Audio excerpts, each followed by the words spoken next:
Entonces, Romanos 1, y no vamos a leer todo el capítulo, pero desde el versículo 16. Yo estoy acá usando la Reina Valera, y el primer título que tengo, mira, los títulos que tú ves en tu Biblia van a ser diferentes. Eso no son escritura, pero ayudan para la persona que está leyendo para ver, ok, de qué se va a tratar esta parte. Y, básicamente, eso es uno. En mi versión dice el poder del Evangelio. Y pues como evangelista, eso es algo que tengo que enfocarme. Dice, mira, esto es Pablo, hablando a los cristianos que vivían en Roma. Esto fue mucho antes de que Pablo fue a Roma. Pero antes de que él y Pedro llegaron, había ya una comunidad grande de cristianos ahí. Porque si se acuerdan de Hechos capítulo 2, cuando llegó el Espíritu Santo en Pentecostés, llegaron muchos judíos de Roma también para la fiesta. Entonces cuando regresaron, trajeron con ellos la palabra de Dios y el mensaje de Jesucristo. Pero tú puedes ver en cualquier mapa, Roma queda bien lejos de Jerusalén. Entonces, para estar en comunicación con los líderes de la iglesia era muy difícil. Y fue por esta razón que Pablo pone tanto esfuerzo en este libro. El libro de Romanos es, si tú eres cristiano, es uno de los más importantes porque es un outline. Y menciona todos los pasos y explica con bastantes detalles acerca del Evangelio. Y la primera parte del capítulo no lo leí simplemente porque él está saludando nomás y diciendo a los romanos, un día quiero ir a visitarlos, saludos. Y ahora aquí empieza en el 16. Dice, porque no me avergüenzo del Evangelio, porque es poder de Dios para salvación a todo aquel que cree, al judío primeramente y también al griego. Otra traducción dice a los gentiles, que somos nosotros, que no somos judíos. Porque en el Evangelio, la justicia de Dios se revela por fe y para fe. Como está escrito, mas el justo por la fe vivirá. Entonces, ¿quién se acuerda de qué significa la palabra evangelio del griego original? Buenas nuevas. Pero, como decimos en inglés, there's the good news and the bad news. Y el evangelio, que son buenas nuevas, empieza con el bad news, con las malas nuevas. Y es la condición humana. Romanos 1 es uno de los capítulos más duros de la Biblia para leer, en el sentido de que es lo que hace a la gente sentir incómodos, porque siempre hablamos de la gracia de Dios, la bondad de Dios, su amor y misericordia, y eso es una parte grandísima del Evangelio, pero empieza con la pregunta, ¿por qué es que Dios tiene que tener tanto misericordia? ¿Qué tan grande fue el amor de Dios enviando su único hijo? Y vas a ver la condición humana. El próximo título que tengo acá es la culpabilidad del hombre. Desde el versículo 18 dice, porque la ira de Dios se revela desde el cielo contra toda impiedad e injusticia de los hombres que detienen con injusticia la verdad. Me gusta más como lo dice en inglés. It says, they suppress the truth in unrighteousness. Y lo que eso significa es que básicamente todos tienen una conciencia, con tal que no eres psicópata, donde tu conciencia básicamente no existe. Pero para la persona normal, siendo cristiano o no cristiano, cuando tú haces algo que está mal, que es pecado, aunque tú no lo reconoces como pecado, algo que te molesta. Sientes algo cuando eras niño, quizá la primera vez que robaste un caramelito de la tienda, había esa adrenalina, ¿no? De adrenalina, robé algo, pero después, ¿cómo sientes? Culpable. No sabes del Evangelio, obviamente, pero hay algo. Cada persona tiene como este instinto de saber lo que está bien y lo que está mal. Entonces, para la gente que viven en pecado, porque todos, incluyendo cristianos, vamos a pecar, pero no vivimos en pecado, no somos esclavos al pecado. La gente que sí son esclavos al pecado y viven ese lifestyle de pecar y pecar, dice que saben lo que hacer, they know the right thing to do, but they suppress it. Básicamente ignoran su conciencia, eso, intuición, gracias, que Dios ha puesto en el corazón de cada hombre. Y llega al punto que de tanto suppressing it por tanto tiempo, que eventualmente te vuelves numb. Ya no sientes esa culpabilidad, entonces puedes disfrutar y divertirte en ese pecado y por eso es tan difícil salir de eso y reconocer tu pecado y reconocer la necesidad que tú tienes por Dios. Porque lo de Dios se conoce, les es manifestado, pues Dios se lo manifestó. Porque las cosas invisibles de Él, su eterno poder y deidad, se hacen claramente visibles desde la creación del mundo. Ahí está. Siendo entendidas por medio de las cosas hechas, de modo que no tienen excusa. En inglés, so that no man is left with an excuse. Esto es algo que yo uso bastante cuando estoy predicando el evangelio a un ateo, por ejemplo. Como ya les he dicho antes, en consejo de cómo exactamente puedo compartir el evangelio con alguien, no es one size fits all. Para cada persona a lo cual estás evangelizando, dependiendo de lo que ya creen ellos, tienes que presentar el evangelio en una manera que realmente les va a afectar, que les va a abrir los ojos. Y para el ateo, esto es un consejo que les estoy dando, pueden usar este ejemplo. Porque el ateísmo te dice de que primeramente no hay Dios. Entonces, ¿cómo existe el universo? Pues por causas naturales y por accidentes, pues el Big Bang y evolución y etcétera, etcétera. Entonces, como no hay Dios, tampoco existe un estándar absoluto de moralidad, de lo que es bien y lo que está mal. Simplemente lo que es bien es lo que te conviene, lo que te ayude a sobrevivir. Lo que está malo es lo que hace lo opuesto. Mira, es que viven vidas inconsistentes. Cuando vas a una galería de arte, por ejemplo, ¿quién ha ido al Art Gallery de Ontario alguna vez? Yo fui con mi clase una vez, y cuando tú miras a todas las pinturas, por ejemplo, nadie se atreve a decir, por millones de años o billones de años, la pintura apareció sobre este canvas, y por la evolución y por el tiempo, de casualidad, ahora se ve un portrait de la cara de alguien, y se ve perfecto. Nadie dice eso. Si tú encuentras una pintura en la calle o por donde sea, tú asumes, por tu lógica, que hay un artista. Pero ven, no solamente al universo, pero a la humanidad. Look at the human body, el cuerpo humano, qué tan complex. Es simplemente tu ojo. Tu ADN, por ejemplo. Eso todo es información. Lo que toda la información tiene en común es que hay un mente detrás de eso, que lo puso. Eso es un ejemplo que usé una vez. Imagínate que la NASA, todos saben qué es NASA. Imagínate que mañana en las noticias tú ves que la NASA ha descubierto una nueva planeta en el sistema solar. Y de que entonces envían un probe, uno de sus satélites, para explorar este nuevo mundo. No encuentran ningún extraterrestre, ningún señal de vida, pero encuentran ruinas. Ven como si fueran unas estructuras, como lo que llamaríamos edificios, pero se ve diferente de lo que vemos acá en la Tierra. Y también ven como si fueran letras, como usamos los egipcios, hieroglyphics, por ejemplo. Gracias. Entonces encuentran todo esto. ¿Qué es la conclusión que cualquier científico, sea ateo, cristiano, lo que sea, qué es la conclusión que van a decir?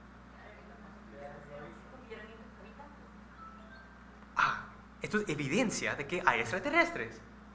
Y ahora alguien viene diciendo, oye, ¿pero tú has visto los extraterrestres? Bueno, no. Entonces no existen. See how stupid that looks? ¿Ves qué tan tonto se ve esa lógica? Tú no tienes que ver los extraterrestres o el artista para saber que existen, porque la evidencia está en el diseño. Y eso es exactamente lo que Pablo nos dice acá, de que por la creación Dios ha hecho su presencia obvio para todos, para que nadie tiene excusa. Nadie puede decir, yo no sabía que Dios existía, yo no sabía que existía el artista, yo no sabía que existían los extraterrestres. Había la evidencia. Donde tú ves información, hay un mente. An intelligent mind. Gracias. Básicamente, me he dado cuenta cuando hablando con ateos y simplemente haciendo mi research en YouTube, en varias partes en el internet, La razón por qué mucha gente rechaza a Dios no están ofendidos por el hecho de que hay un diseñador, el hecho de que quizás había un poder máximo en el universo de que quizás me diseñó y puso el sol y la luna en este lugar perfecto para que habrá vida en este planeta que ahora llamamos la Tierra. Nadie se ofende por eso. La razón por que la gente rechaza a Dios es porque este Dios primeramente es inteligente y Él demanda justicia. En inglés la palabra es accountability. ¿Qué es accountability en español? Ponerse a cuentas. El pensar de que algún día vamos a tener que hacer cuentas con Dios, con un creador inteligente que sabe todo y tiene todo el poder, that scares people. Eso y te debe dar miedo. El temor de Dios es donde empieza tu sabiduría. Pero eso es lo que está diciendo acá Pablo, de que para vivir, to live for yourself, por tus pecados y ser esclavo del pecado, la gente tratan de numb themselves, adormecerse a esa culpabilidad, a su conciencia. Pero Dios ha hecho su presencia obvio. Entonces, cuando el día venga que están frente a Dios, no van a tener excusa. Yo no sabía. Mira que dice el versículo 21. Pues habiendo conocido a Dios, no le glorificaron como a Dios, ni le dieron gracias, sino que se envanecieron en sus razonamientos, y su necio corazón fue entenebrecido. Gracias. Me dio risa este versículo 22. Profesando ser sabios, se hicieron necios. En inglés, professing to be wise, they became fools. Y cambiaron la gloria del Dios incorruptible en semejanza de imagen de hombre incorruptible, de aves, de cuadrúpedos y de reptiles. Esto es hablando obviamente de la idolatría de esa época y hasta el día de hoy. Por lo cual también Dios los entregó a la inmundicia. Mira, nota de que Dios ama y Él quiere que nosotros vivamos vidas justas, pero Él no nos creó como robots. Su deseo es que nosotros elegimos hacer lo correcto. Como el libro de Josué, hoy les digo, eligen vida, choose life. Pero si ve que el corazón del hombre está demasiado duro y que no quiere cambiar y no quiere a Dios, quiere vivir su propia vida, Dios los entrega. Dios no va a forzar a nadie para venir a Él. Y pues, lógicamente, si Dios es amor, Él quiere amor auténtico. Si Dios quería simplemente un amor de apariencias, hubiera creado robots.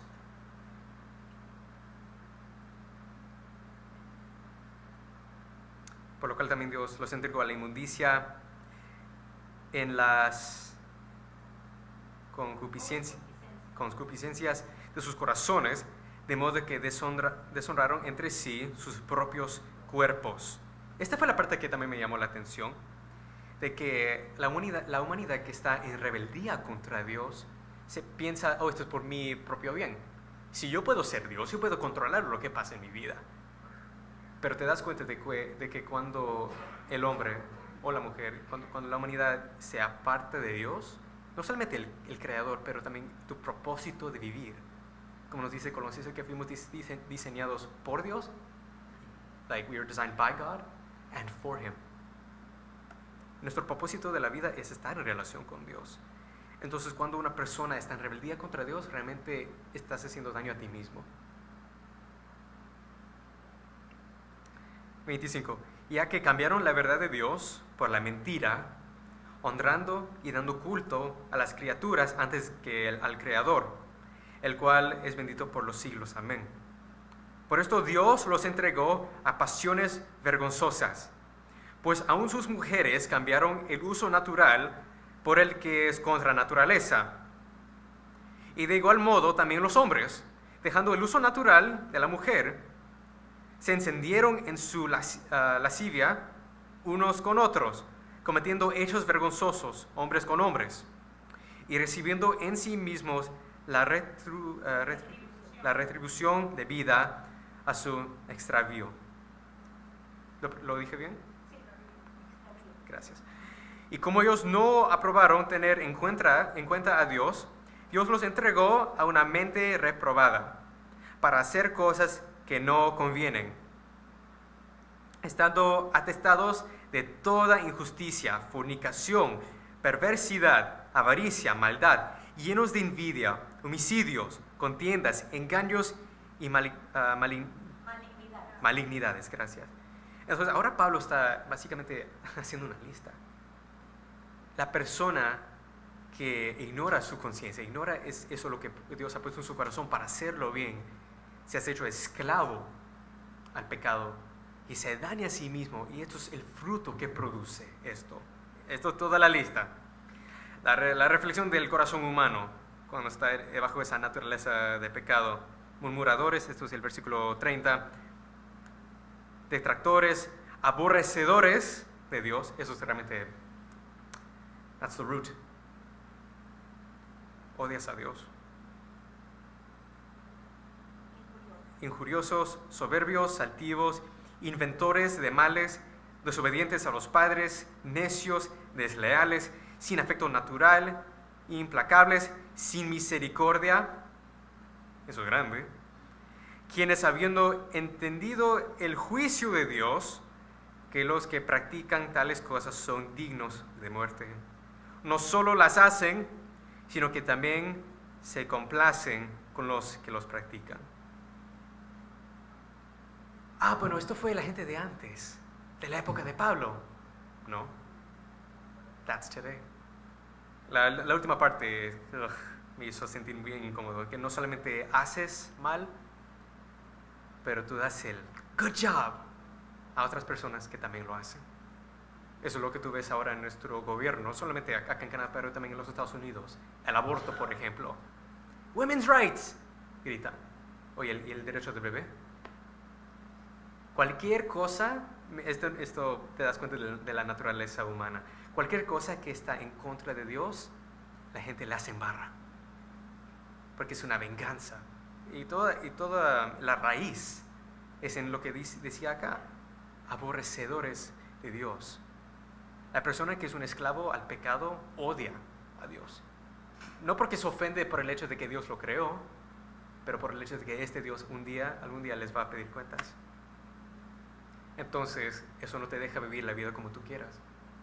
Esta vida, el propósito de esta vida es prepararte para conocer a tu Creador. Y va a ser el mejor día de tu vida o el peor. Vas a tener vida eterna o condenado. Entonces, qué capítulo tan lindo, ¿no? Cuando lo leí por la primera vez, creo que hace unos 3 o 4 años atrás, vine a la conclusión de que la razón por qué el pecado y esta lista que Pablo da con detalles, básicamente todos los pecados que tú puedes cometer, ahí está la lista, pick your poison, te hace sentir incómodo porque es como un espejo. Y cuando tú ves la suciedad en ti mismo, como nosotros tenemos esa mentalidad de que somos perfectos, que nosotros somos nuestros propios dioses, it makes us uncomfortable. No queremos ver toda esa suciedad. Pero por ejemplo, cuando yo estaba hablando con el ateo acerca de esto, de cómo no solamente fuimos diseñados, pero algún día vamos a tener que pedir cuentas. Y ahí, ¡pum!, se amargó. Ahí me di cuenta de que eso fue la raíz. No te ofende de que hay un creador inteligente. Te preocupa de que este creador realmente te está mirando y que él espera algo de ti. Eso es lo que te preocupa. Y dijo, mira, si tú quieres ser intelectualmente sincero con ti mismo, tú no puedes ser ateo. Por lo menos la palabra en inglés es deist. No sé qué sería en español un deist. Es alguien, tú crees que hay como dicen en inglés, a higher power. Hay un Dios, hay un creador, pero él realmente no demanda mucho de nosotros. Está demasiado ocupado creando otro universo quizás en este momento. Solo Dios sabe. Eso para mí por lo menos sería la posición más honesta que una persona puede tomar. Porque si tú puedes decir con, with certainty, no existe Dios, realmente no estás siendo sincero con ti mismo. Si ves una pintura, hay un artista. Si tú ves una civilización, quizás ya no ves la gente, pero había alguien acá. Tú no puedes ni mirarte en el espejo y decir con toda honestidad de que nadie te diseñó. Imagínate que de casualidad, por la evolución, se crearon estos seres humanos que ahora hacen la pregunta, ¿cómo vine acá? ¿Cómo llegué a este punto? Entonces, por lo menos, yo esperaría de la persona de la cual estoy hablando que por lo menos tú creas que hay un creador, hay un designer, an intelligent designer, que sabía lo que estaba haciendo contigo.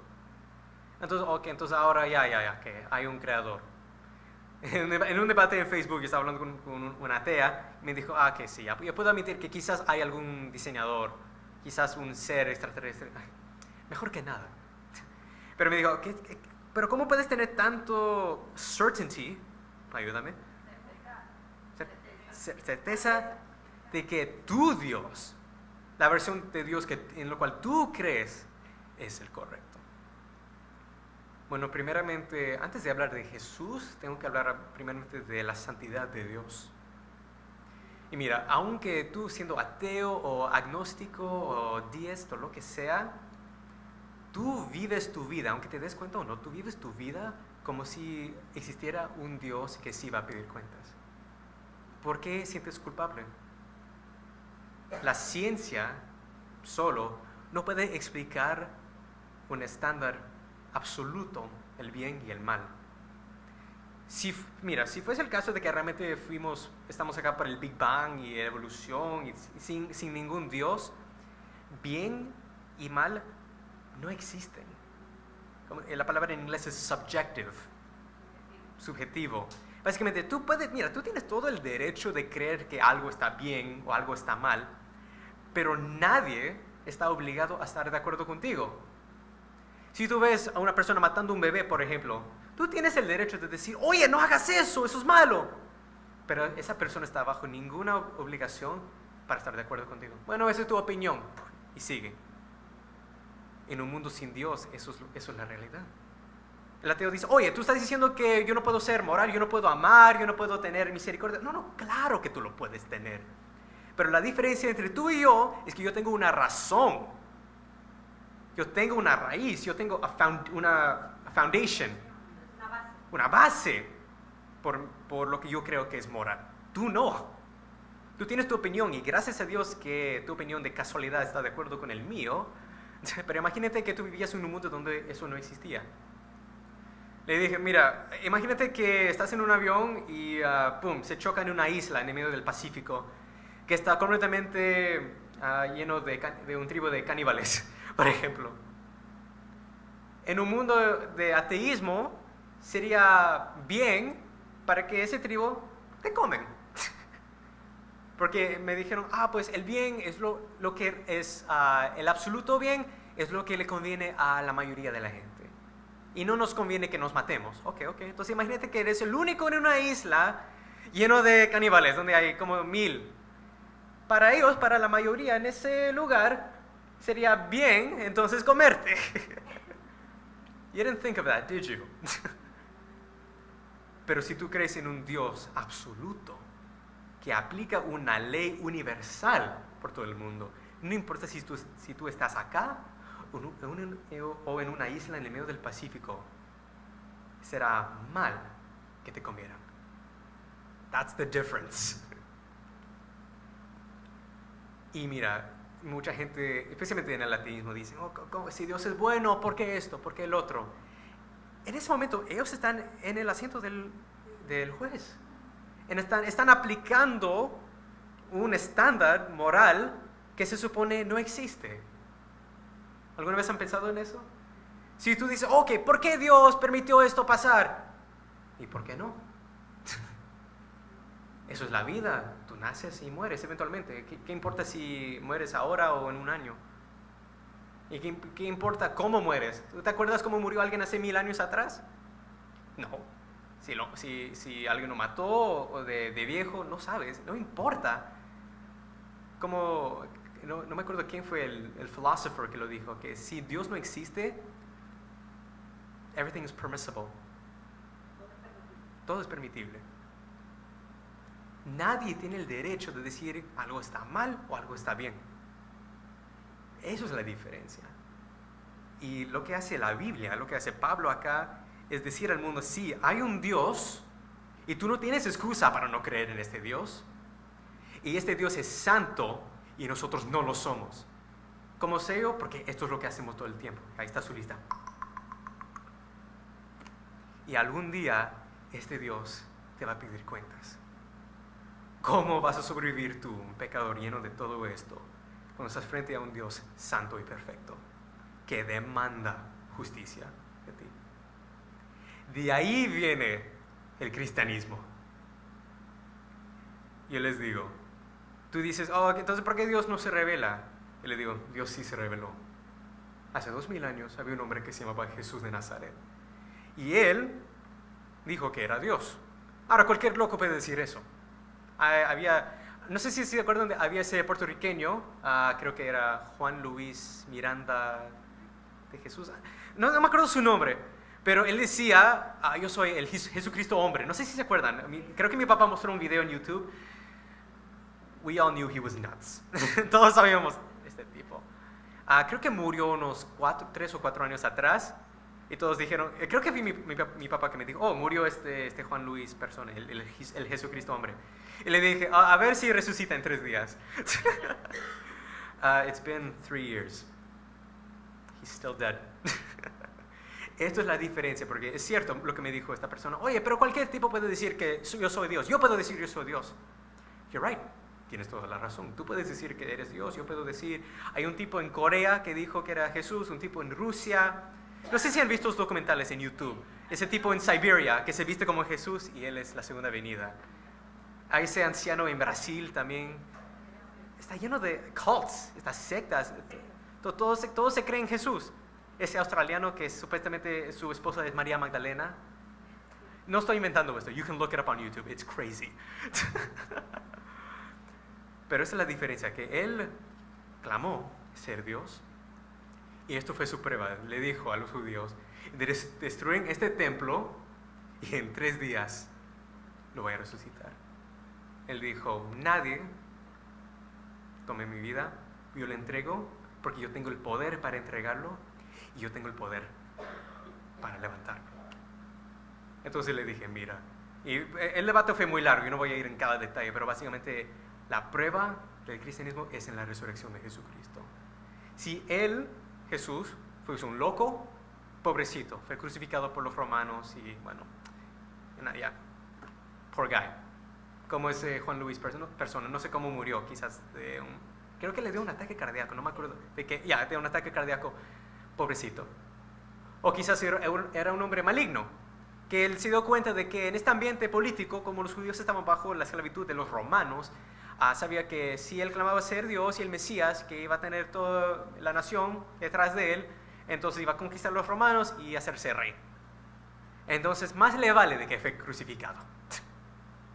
Pero si él realmente es Dios, entonces vamos a creer lo que dice. Y eso es la esperanza de la fe cristiana, porque este Jesús dijo, el que crea en mí jamás morirá, mas tendrá vida eterna. Él dijo, yo soy la resurrección y la vida. El que cree en mí jamás morirá. Entonces eso yo le dije, mira, te doy esta invitación. Tú sabes muy bien que hay un Dios. Y este Dios demanda justicia. Y tú no puedes obtener esa justicia por tus propias esfuerzas. Dios hizo eso. Dios te alcanzó. Y su justicia lo quiere dar a ti. Solo tienes que recibirlo. Y así lo dejé. Esperamos, estoy orando por ella, que Dios la toca. Pero eso es algo que también quería compartir con ustedes. ¿Cómo predicar el Evangelio efectivamente? La persona tiene que reconocer su necesidad. Como dijo Jesús en inglés, blessed are the poor in spirit. Bienaventurado el pobre en espíritu, ¿no? ¿Y qué significa eso? Es el opuesto de self-righteousness, autojusticia. Es decir, I'm good. Básicamente la mentalidad, como yo he predicado antes, la mentalidad de como yo soy tan bueno, Dios me debe vida eterna. Nadie lo dice, pero es realmente la mentalidad cuando una persona dice, bueno, yo soy tan bueno, obviamente me voy a ir al cielo. Dios no te debe nada. Pero la belleza del Evangelio, que es el poder de Dios, es que Dios no nos debe nada, pero Él entregó todo en la cruz. Entonces, la salvación siempre ha sido lo mismo, desde Abraham hasta el día de hoy. ¿Cómo respondes a la gracia de Dios? ¿Cómo respondes a la revelación de Dios? A Abraham Dios se reveló como el creador de las estrellas. Y a nosotros, en el siglo XXI, Dios se ha revelado como alguien que entregó su vida, resucitó conquistando la muerte y el pecado, y a través de Él también nosotros podemos conquistar la muerte y el pecado. La pregunta es, ¿cómo vas a responder tú a ese Dios? Eso determina todo. Gloria a Dios.